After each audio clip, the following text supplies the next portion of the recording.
Vai, pode começar. Tá, Thiago.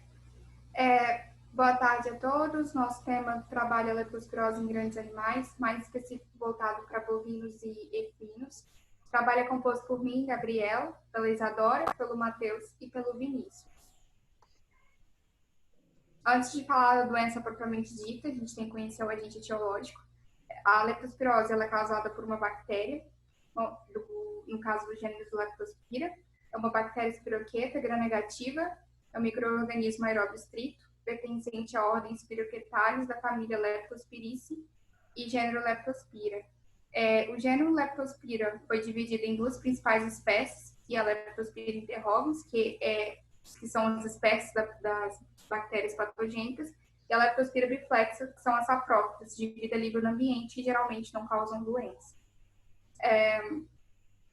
É uma doença de origem sistêmica, né? A gente está trabalhando com uma zoonose. Dentre todas as bactérias piroquetas, a leptospira é que ela possui o genoma mais amplo, então isso confere a ela uma capacidade de se desenvolver tanto no ambiente como em organismos vivos. É uma bactéria que ela é exigente nutricionalmente, então por isso que as bactérias patogênicas desenvolvem doença em organismos vivos. Ela é encontrada em ambientes aquáticos e o principal reservatório dessas bactérias são os ratos, que podem ficar eliminando isso através da sua urina, mas o rato ele não é o único a poder ficar disseminando essa doença no ambiente.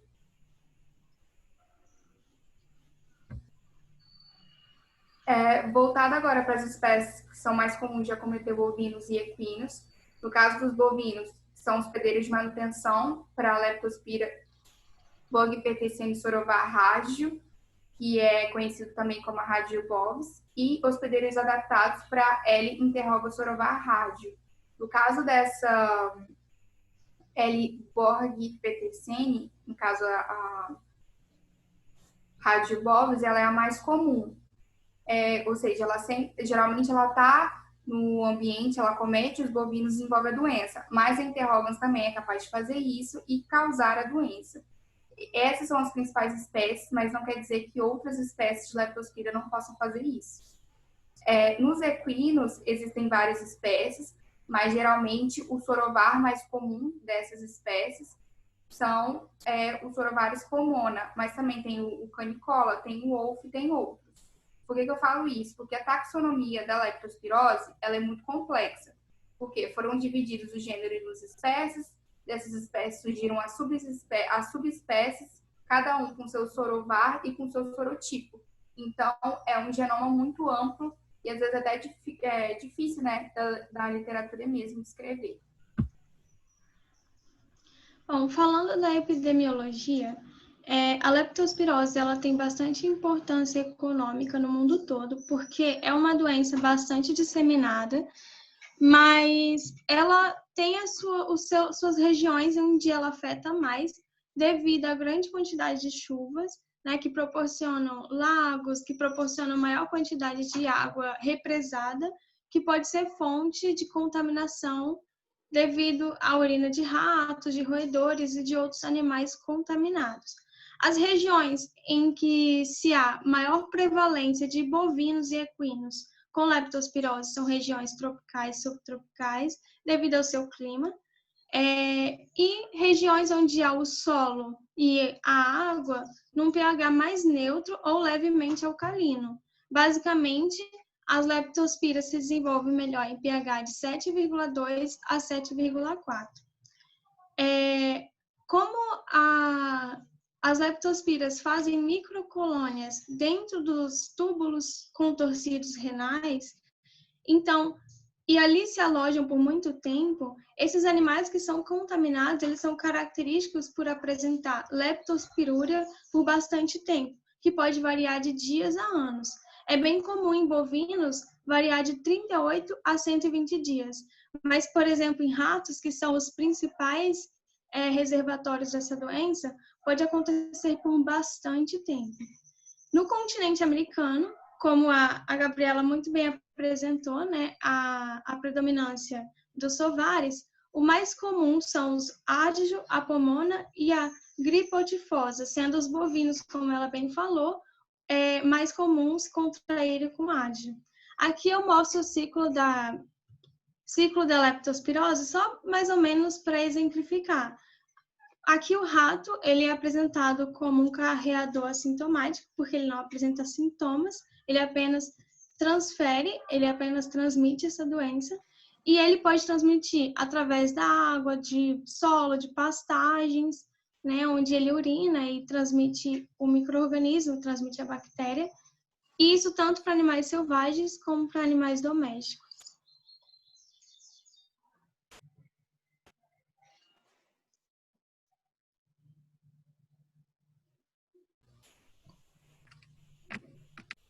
Bom, entendendo agora a patogenia dessa doença, como ela se desenvolve, tudo começa através da penetração dos micro-organismos, seja na pele íntegra ou lesada, ou na mucosa íntegra ou lesada. Por exemplo, situações em que a pele está íntegra, mas que esse micro-organismo consegue penetrar, é quando, por exemplo, esses animais que tomam água em açudes e ficam muito tempo dentro da água, isso favorece a dilatação dos poros e faz com que essas bactérias consigam entrar mais facilmente. Uma vez que elas conseguem romper essas barreiras e entrar dentro do hospedeiro, no caso, elas vão se multiplicar tanto nos espaços intersticiais como nos humores do organismo. Aí eu tenho os humores, por exemplo, do olho, eu tenho líquor, eu tenho sangue, eu tenho a linfa. Então, ela consegue se multiplicar lá dentro e causar um quadro agudo septicêmico, ou seja, chamado de leptospiremia. Nesse período, esses micro-organismos livres na circulação, elas começam a causar lesões mecânicas no endotélio dos vasos. E isso vai gerar uma vasculite. Então, todo esse processo inflamatório vai levar ao extravasamento de sangue. Então, eu vou ter microhemorragias acontecendo, eu vou ter hemorragias acontecendo, tanto que isso vai ser posteriormente explicado os sinais clínicos, né? Algumas coisas que você pode observar. Ok. Causou isso no organismo, o sistema imunológico ele vai começar a trabalhar e aí eu vou começar a ter produção de anticorpos e esses anticorpos vão lá e vão opsonizar as bactérias, limpando a corrente sanguínea. Só que tem locais em que eu não consigo ter essa atuação tão efetiva e essas bactérias elas podem vir se esconder, que é o caso, por exemplo, do trato urinário, principalmente a nível renal e também o trato genital. E uma vez instalado nesses tecidos onde eu não consigo ter essa atuação tão efetiva do sistema imune, eu vou começar a desenvolver as disfunções orgânicas. Até mesmo porque a própria vasculite, nesse processo de hemorragia e tudo mais, o sistema do organismo, ele começa a formar trombos para conter essa hemorragia. Isso começa a prejudicar o aporte na irrigação sanguínea desses órgãos que foram acometidos e eu ter disfunções desses órgãos. Quais seriam esses órgãos? Eu tenho rins, pulmões, fígado, olhos, cérebro e o aparelho genital. Mas o mais importante aí a gente vê geralmente são os rins e o aparelho genital, e no caso dos equinos também é bem comum os olhos causar uma uveíte. Tendo isso em mente, a gente tem que levar em consideração a questão do rim, que por que esse micro-organismo fica sendo liberado na patogenia? Porque o rim, de forma geral, no trato urinário, ele não tem fagócitos circulantes como, às vezes, nos outros tecidos possuem. E aí faz com que essas bactérias atinjam essas regiões e formem colônias.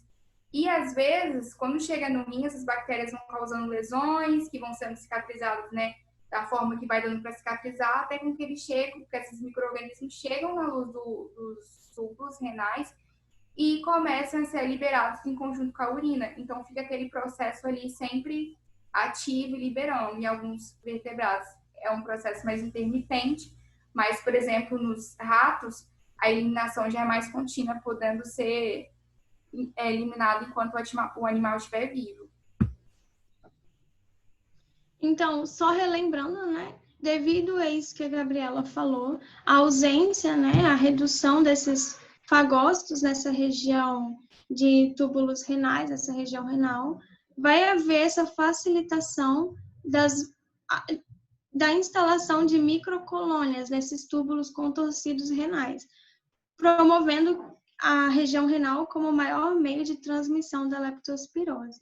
Os animais vão apresentar leptospirúria de forma intermitente e por bastante tempo, principalmente os roedores, podendo ser até durante toda a vida desse animal, no caso do rato. E alguma dos achados anatômicos e histopatológicos encontrados podem ser pontos acinzentados no córtex renal e na junção córtico-medular, uma densa infiltração intersticial de células inflamatórias, principalmente linfócitos, degeneração e necrose das células tubulares e pontos de calcificação no córtex na medula renal. Uma coisa importante a se dizer é que esses animais, eles podem ser prejudicados no seu sistema reprodutor também, afetando em fêmeas útero, ovário, tubo uterino e vagina, em machos testículos, epidídimo e vesícula seminal, fora que o sistema, no caso dos machos, o sistema urinário está ligado ao sistema reprodutor, o sêmen desse animal vai ser contaminado pela urina, vai ser contaminado pelas leptospiras, que faz com que ele tenha que ser tirado, né, da reprodução. Pode passar.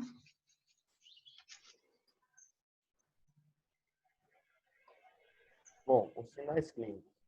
Primeiro a gente vai começar falando dos sinais assim, mais evidentes, que são mais notados economicamente, tanto em éguas e em bovinos, que são abortos inatimortos e infertilidade, animais fracos, que são os animais ditos raquíticos em campo praticamente.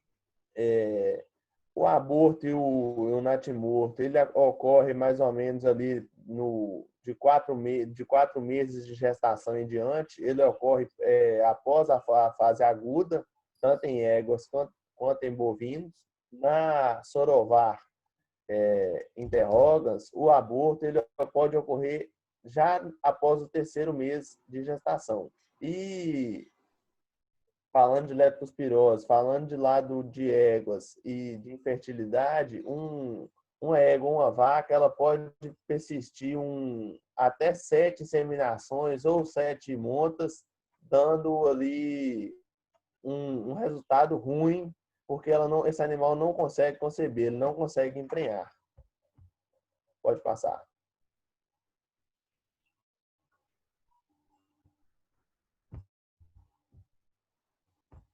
Bom, agora no restante de sinal.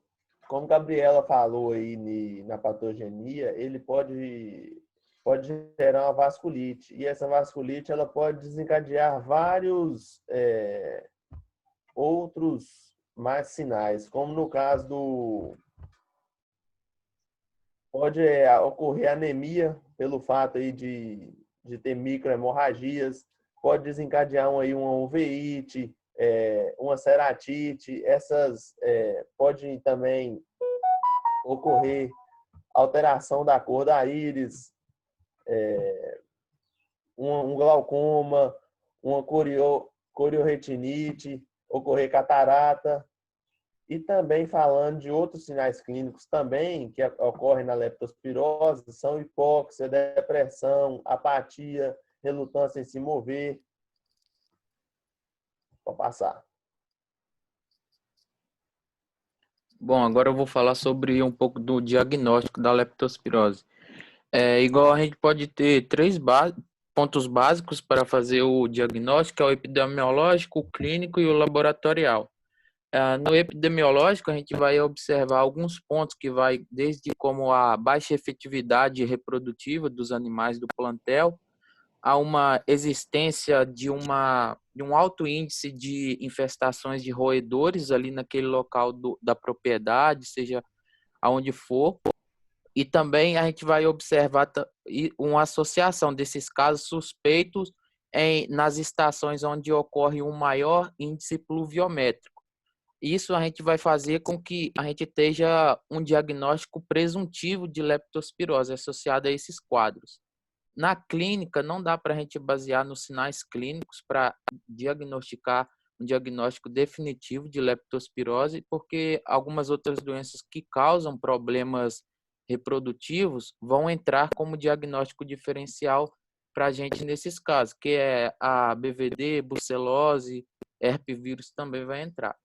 O diagnóstico laboratorial, ele é o principal que a gente vai utilizar para fazer o diagnóstico definitivo da leptospirose. Esse diagnóstico ele pode ser feito por diferentes métodos, que vai desde a detecção do anticorpo, seja ela direta ou indireta do agente da leptospirose. Essa identificação pode ser feita tanto pela presença dele na urina ou também em tecidos, tanto do animal ou então tanto também de materiais provenientes de aborto. Por exemplo, na visualização direta das leptospirinas, por exemplo, no microscópio por campo escuro, tem sido um pouco utilizado, que principalmente na fase onde as leptospirinas elas estão na fase leptospinúrica, onde elas estão sendo expulsas através da urina. E nesse método, quanto mais cedo a gente fizer a análise da amostra, melhor será a chance da gente ter um resultado positivo, porque esse teste ele é baseado na morfologia e na motilidade das leptospiras. Porém, a pessoa que estiver fazendo esse tipo de diagnóstico, ela tem que ter uma certa habilidade para fazer o reconhecimento dessas leptospiras, porque ela deve ser diferenciada de artefatos presentes na amostra da urina. Então, a pessoa que estiver realizando esse procedimento deve estar muito atento a isso para não dar um falso positivo ou então dar um falso negativo. O isolamento de leptospiras, ele permite um diagnóstico definitivo, que é onde vai ocorrer também uma identificação do sorovar infectante. E a identificação desse sorovar infectante vai ser importante para a gente atingir medidas de controle e profilaxia da doença dentro da propriedade. Esse isolamento dessas leptospiras, ele pode ser feito através de amostras como do rim, da urina, do útero, ou então propriamente de tecidos provenientes de aborto.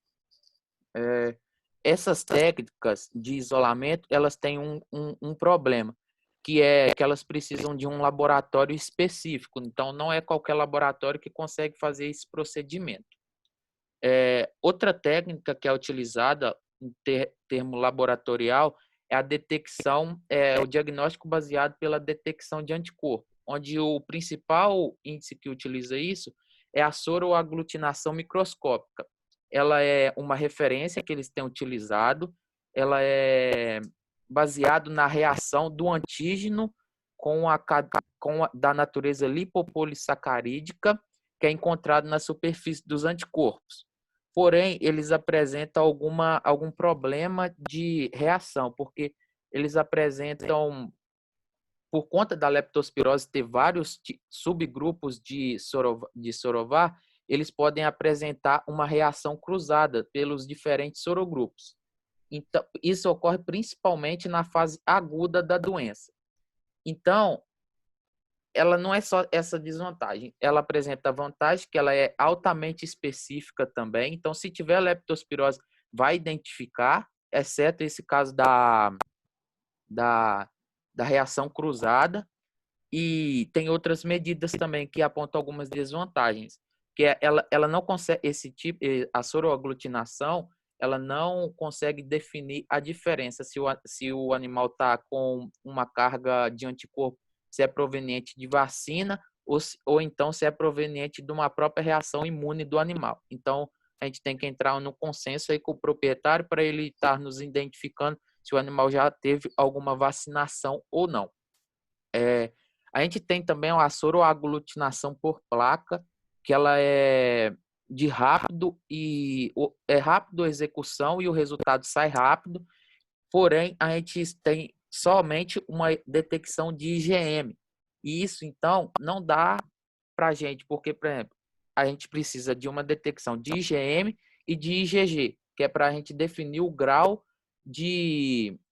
da infecção, se ela é uma aguda ou não. Então, por exemplo, no IgM, se essa soroaglutinação em placa, ela só pega IgM, então ela só vai nos identificar uma infecção aguda e não uma infecção crônica. Já no teste ELISA, a gente consegue essa diferenciação. Ele pega tanto o IgM quanto o IgG. Então, isso vai nos dar uma vantagem que nós vamos poder conseguir identificar tanto infecções crônicas quanto infecções agudas. A gente pode utilizar também outros métodos que vão desde a imunofluorescência, imunoperoxidase e também o PCR, que ele é baseado pela detecção do eDNA das leptospiras. Pode passar, Davi.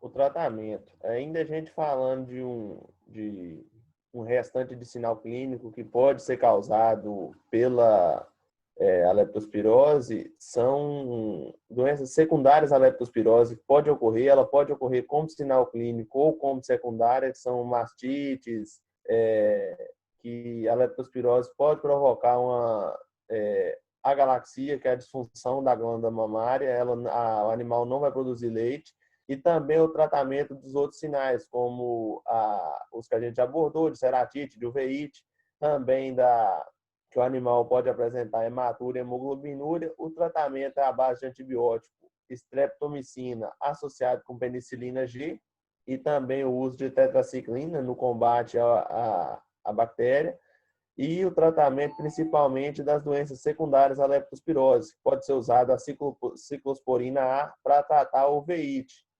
E a uveíte também, que é um dos males causados pela leptospirose, de um valor econômico assim também, jogando para o lado de ego e vacas, um valor muito relevante. Por isso, deve-se tratar bem, o tratamento deve ser um tratamento bem agressivo para que a gente tenha sucesso. Vou passar. Bom, agora eu vou falar um pouco sobre o controle de profilaxia. O controle ele deve ser feito não só em um nível somente, deve fazer em 3 níveis que trabalham em conjunto, onde a gente deve combater a fonte de infecção, as vias de transmissão e os animais que são mais susceptíveis a apresentar a doença, que é os animais que não apresentam nenhuma imunidade. Pode passar, Gabi.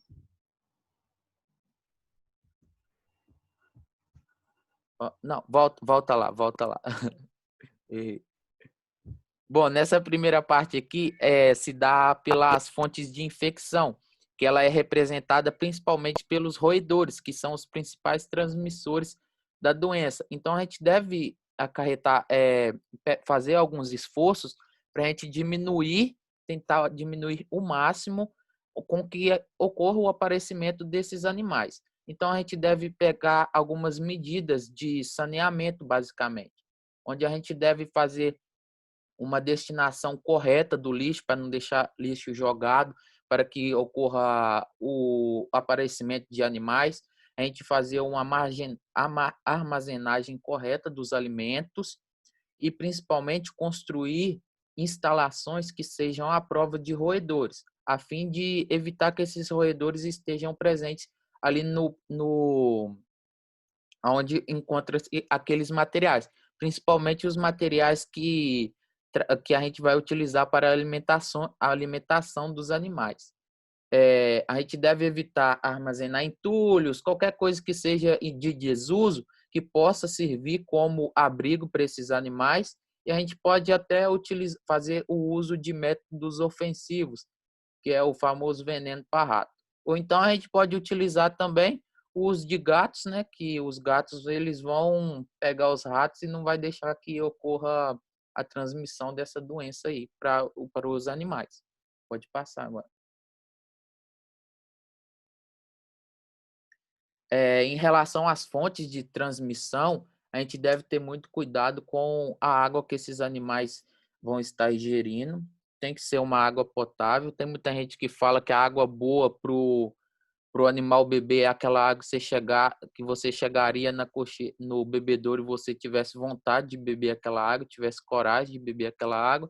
Então, deve ser esse mesmo tipo de água para os animais. Então, a gente não deve deixar que ocorra poças de água nas pastagens e tal, para que os animais não possam se contaminar por aquela água, por exemplo, se tiver roedores no local. Então, a gente pode fazer alguma destino adequado dessas águas, a gente pode fazer drenagem dessas águas, canais, para que essas águas não possam ficar empoçadas e futuramente vir contaminar esses animais. Pode passar. E, por fim, a gente fazer uma proteção específica dos animais que são mais susceptíveis a vir desenvolver a doença. E essa proteção nesses animais nada mais é do que a gente utilizar vacinas inativas, que vão conter sorovários diferentes e vão fazer com que esses animais possam ficar imunizados. Pronto.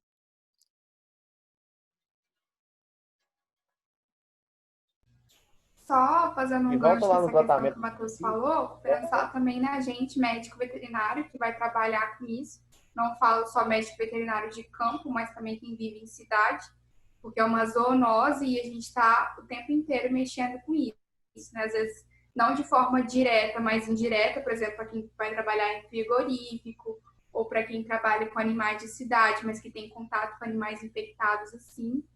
E uma coisa muito importante, né, a nível de saúde pública, que os médicos veterinários estão muito envolvidos. Essas daqui são as referências utilizadas e é isso. A gente trabalha. Aqui, volta no tratamento rapidinho, por favor. Voltar onde, Vinícius? O tratamento Tratamento. rapidinho, só para me explicar, falar do antibiótico, eu deixei sem falar. Ah, tá, sim, sim.